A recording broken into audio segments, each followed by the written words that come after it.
परतीच्या पावसात वीज पडून 6 वर्षाचा चिमुकल्याचा जागीच मृत्यू।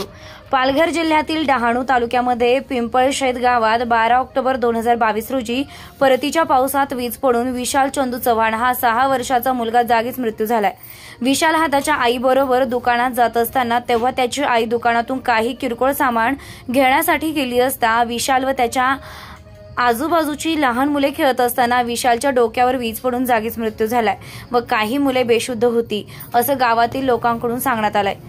त्यांच्यानंतर विशालला शासकीय रुग्णालयात कासा या ठिकाणी नेला असता डॉक्टरनं विशाल मृत्यू घोषित करण्यात आलाय।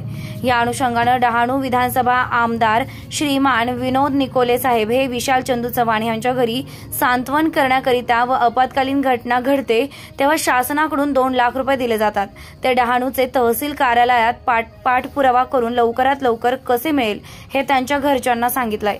त्यांच्यासोबत कार्यकर्ते कॉम्रेड चेतन माढा व अभिजित गुहे हे उपस्थित होते। पालघर जिल्हा प्रतिनिधी माधव तल्ला, महाराष्ट्र न्यूज 10।